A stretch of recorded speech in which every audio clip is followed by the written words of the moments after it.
Hello viewers, I am Sandra. Welcome to the Ghana Newspapers newsroom. Subscribe to the YouTube channel, click the bell icon to receive notifications for all our latest updates, and follow and like GhanaNewspapers on all our social media platforms. In the years following Ghana's independence in 1957, one of the most influential political and intellectual concepts articulated by Kwame Nkrumah was neo-colonialism. This is Ghana Newspapers Newsroom. Live coverage. Real-time updates.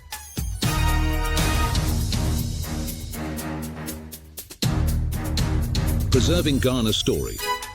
Empowering its digital future. For Nkrumah, independence did not mark the end of foreign domination in Africa. Instead, he argued that a new, more subtle form of control had emerged, one that operated through economic power, political influence, cultural penetration, and international institutions rather than direct colonial rule. His writings, speeches, and state-controlled newspapers consistently framed neo-colonialism as the greatest threat to Africa's true sovereignty. Origins of the concept. Nkrumah developed his theory of neo-colonialism in the late 1950s and early 1960s, influenced by his experiences during the nationalist struggle and his observations of global Cold War politics. While European empires were formally dissolving, he noticed that many newly independent countries remained economically dependent on former colonial powers.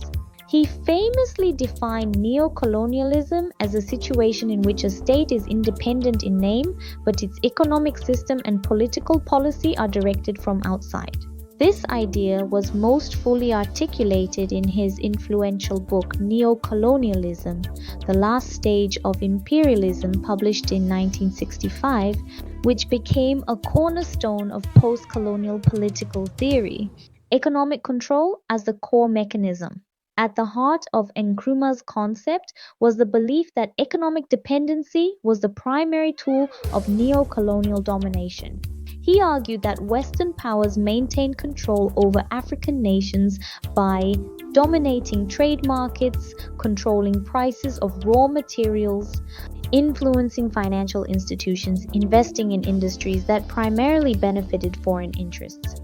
Nkrumah often pointed to international financial organizations such as the International Monetary Fund and the World Bank as instruments through which wealthy nations exerted indirect control over developing economies. According to his analysis, these institutions imposed conditions that limited economic autonomy, forcing African states to align with Western economic priorities, political influence, and foreign intervention. Beyond economics, Nkrumah argued that neo-colonialism also operated through political manipulation. He believed powerful nations influenced African governments through diplomatic pressure, support for rival political factions, intelligence operations, and military alliances.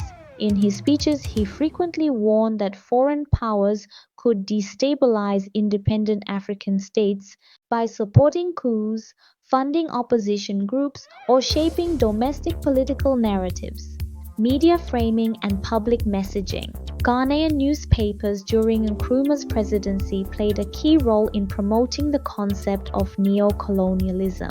State-aligned publications frequently published editorials explaining how foreign economic interests continued to influence Africa. These newspapers framed neo-colonialism as a continuation of colonial exploitation in disguise, a major obstacle to African unity, a justification for strong centralized leadership. Through such reporting, the concept became widely understood among Ghanaian readers, shaping public perceptions of international relations. Pan-African dimensions. Nkrumah's idea of neo-colonialism was closely tied to his vision of Pan-Africanism. He argued that individual African nations could not resist external domination alone. Instead, he believed only continental unity could provide the economic and political strength needed to achieve true independence. His advocacy for African unity was reflected in his leadership role within the Organization of African Unity, founded in 1963. Nkrumah saw it as a critical platform for resisting neo-colonial pressures and promoting collective self-reliance. Criticism and controversy.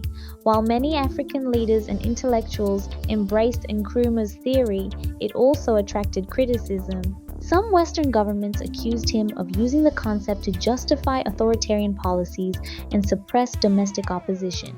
Even within Ghana, critics argued that the emphasis on external threats sometimes overshadowed internal governance challenges, including economic management and political freedoms. Nevertheless, the idea of neo-colonialism remained influential and continues to shape academic and political discussions about global inequality and post-colonial power structures.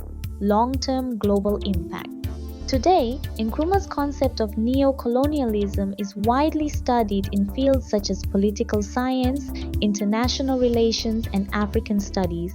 It has influenced debates on globalization and economic dependency, corporate power in developing countries, foreign aid and conditional loans, cultural influence through media and technology. Many scholars argue that while the forms of control have evolved, the structural patterns Nkrumah identified remain relevant in contemporary global politics. For Nkrumah, neo-colonialism represented the hidden continuation of imperial domination after formal independence. Through economic dependency, political influence, and global institutional power, he believed foreign forces still shaped the destinies of newly independent nations. His articulation of this concept transformed not only Ghana's political discourse, but also global understandings of post-colonial power relations.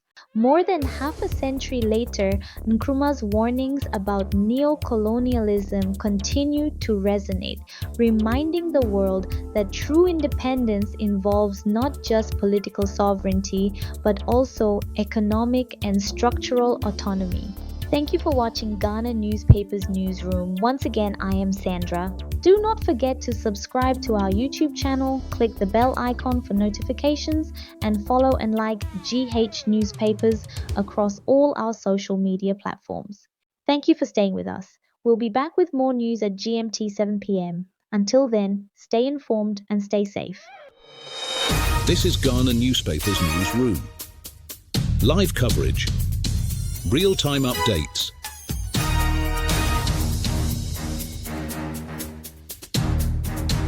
Preserving Ghana's story.